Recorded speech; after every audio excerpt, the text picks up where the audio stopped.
तो नमस्कार, आपके साथ मैं ललित प्रजापति और अंकुर सर भी हमारे साथ जुड़ चुके हैं और अब इस चर्चा को हम आगे ले जाएंगे।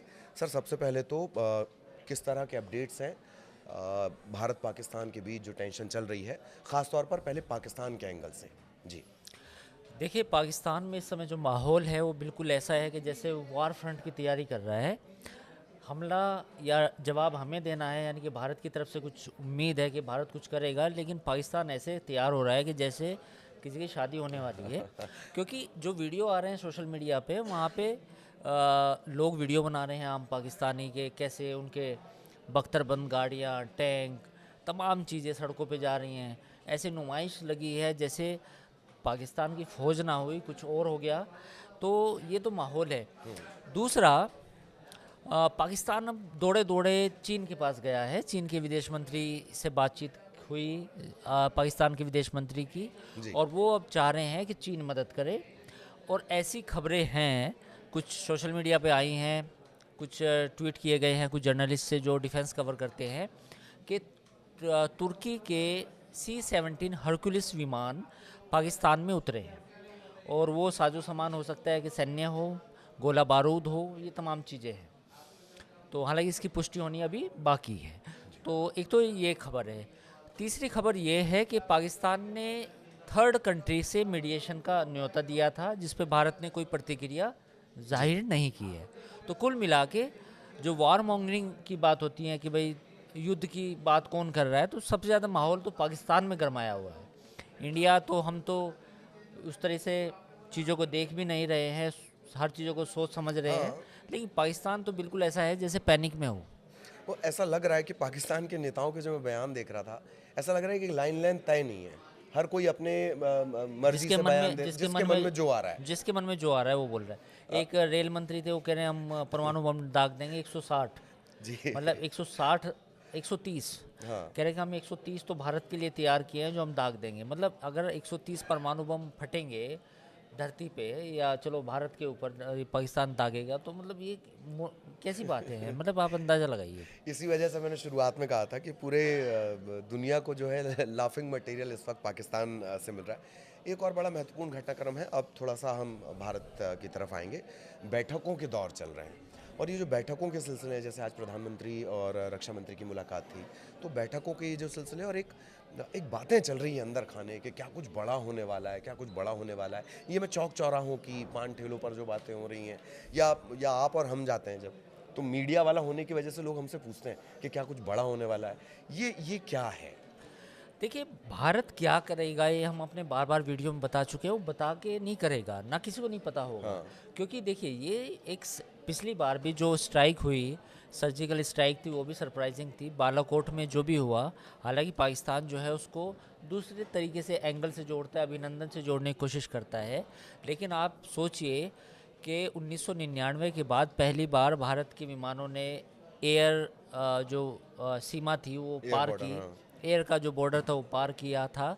और हमने दुनिया को ये वीडियो जारी करके ये नहीं बताया था, लेकिन उसके वीडियोस मौजूद थे। ये सरकार ने कहा था कि पूरा जो भी ऑपरेशन था उसके वीडियो थे। तो इस बार भी जो होगा, या जो भी सरकार अपना मिलिट्री एक्शन करेगी, वो बता के नहीं करेगी पाकिस्तान को। वो ऐसा होगा कि जो पाकिस्तान को नहीं पता चलेगा। एक तो चीज़ ये।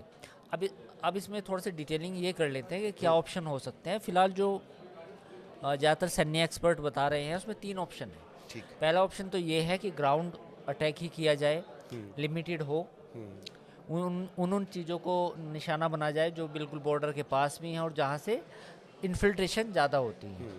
Number 2, air. अब एयर का जो लैडर है जो वॉर का, वो बड़ा भी हो सकता है, क्योंकि लेकिन इस बार ये भी है कि अभी हम बालाकोट तक गए थे, तो इस बार शायद थोड़ा सा और आगे चले जाएं।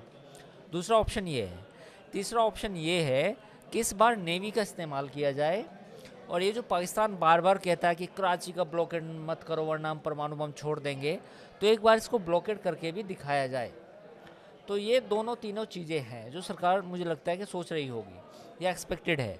लेकिन ये है कि इस बार का जो अटैक है वो थोड़ा सा बेटर हो सकता है। मिलिट्री रेस्पॉन्स जो है सर भारत का, वो थोड़ा सा पुरानी चीज़ों से और सीखते हुए, क्योंकि इस बार और 2019 के मुकाबले कई चीज़ें बेहतर हैं। We are in better position के, जिसमें राफेल भी है, जिसमें और भी defence system, missile defence system भी है। अब देखते हैं कि सरकार करती क्या है, it's a matter of time. जी। एक बात जो आपने याद दिलाई है, और एक मीम्स में अभी देख रहा था, तो पाकिस्तानी मीम्स है, कह रहे हैं कि आपने तो कहा था कि आप हमें सुखा कर मारेंगे, आपने तो हमें गीला करके मार दिया। जो झेलम का घटनाक्रम हुआ, एकदम से पानी का फ्लो हुआ, अब क्या ये ज़मीन पर ये नज़र आने लगा है धीरे धीरे, या वाकई ये जो सिंधु जल संधि, मतलब वो जो पूरा इंडस रिवर का एक सेट ऑफ इंडस रिवर है, वो क्या वाकई कारगर साबित होगा, और अब वो धीरे धीरे असर आने लगा है, उसका समझ आने लगा है?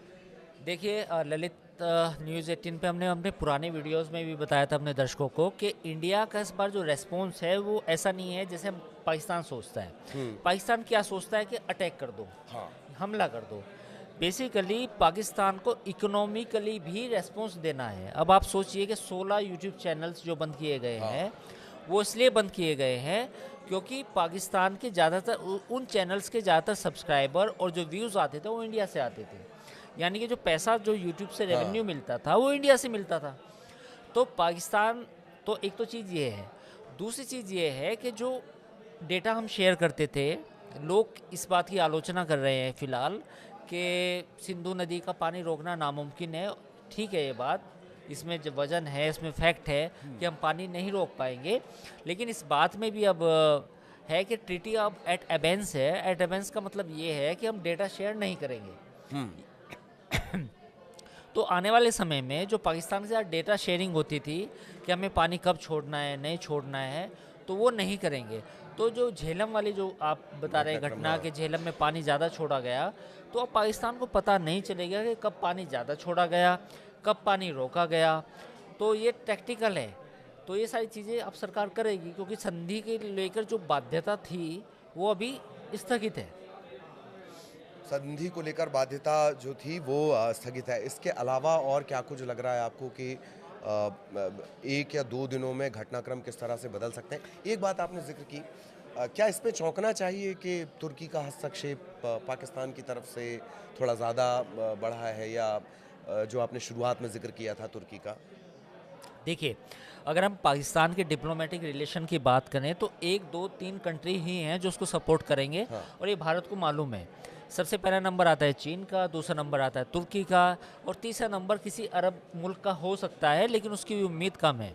लेकिन अगर भारत के सपोर्ट की बात करें तो भारत के सपोर्ट में बाकी पूरी दुनिया आएगी। चीन उस तरीके से नहीं आएगा क्योंकि चीन का जो ट्रेड है बायलेटरल वो करीब $150 बिलियन का है ना। तो चीन उस तरीके से सपोर्ट नहीं करेगा। जहाँ तक तुर्की की बात है, एर्दोगन की बात है, जो तुर्की के प्रेसिडेंट है, उनका पूरी दुनिया में ऐसा ही लचर पचर रहा है। लचर पचर इन द सेंस के तुर्की आज तक यूरोप में शामिल इन्हीं हरकतों की वजह से नहीं हो पाया है। एक तरफ वो मुस्लिम उम्मा का हिस्सा भी बनना चाहता है, और दूसरी खलीफा खुद को एक अंदर, हाँ, पूरा एक खलीफा का जो पूरा जुनून है वो भी कायम है। दूसरी तरफ वो modernisation, modern society, secular society भी बनना चाहता है। तो तुर्की का जो इंटरफेरेंस है वो सीरिया में भी है। तुर्की का इंटरफेरेंस जो है वो अब बार बार कश्मीर का नाम भी ले देते हैं कि, तो वो हर जगह अपने टांग डालना चाहता है। अगर इजराइल के मसले में भी टांग डालना चाहता था, इजराइल हमास जो ये लड़ाई हो रही थी, लेकिन तुर्की कुछ ज़्यादा कर नहीं पाएगा क्योंकि तुर्की के जो इकोनॉमिक हालात हैं वो उतने बेहतर नहीं हैं। 2-4 विमान हरक्यूलिस भेजे हैं, वो भी अमेरिकन विमान ही है जिसमें सामान भेजा होगा, जो मीडिया रिपोर्ट्स कहती हैं। बट तुर्की के हिस्से में ज़्यादा कुछ है नहीं। अब पाकिस्तान को भी मालूम है कि चीन उसकी एक लिमिट तक मदद कर सकता है। मैं आपको एक फैक्ट याद दिलाना चाहता हूँ। जब करगिल का युद्ध हुआ तो पाकिस्तान दौड़ा दौड़ा चीन के पास आया। तो चीन ने कहा कि भैया अपनी लड़ाई अपने आप निपटो, और मेरी सलाह तो ये है कि इसे बंद कर दो। ये करगिल की बात बता रहा हूँ मैं आपको। तो इस बार भी पाकिस्तान यही करेगा, दुनिया के पास जाएगा, या तो हमें पैसे दे दो या हथियार दे दो लड़ने के लिए। तो इस बार भी वही होना है जो पहले 1999 में हुआ था करगिल के टाइम पे। ठीक ठीक ठीक। तो ये तमाम परिस्थितियाँ, एक पूरा रैपअप हमने आपको बता दिया, दोनों देशों के बीच जो स्थितियाँ चल रही हैं, एक बात। दूसरी बात कि क्या कुछ नज़र आने वाला वो भी हमने आपको बताया, और मेरा ख्याल है चर्चा को यही विराम बिल्कुल देना चाहिए। तो मुझे और सर को इजाज़त दीजिए। आपको जो भी अच्छा लगता है, बेहतर लगता है, जो आप चाहते हैं, वो आप हमें कमेंट करके बता सकते हैं। नमस्कार।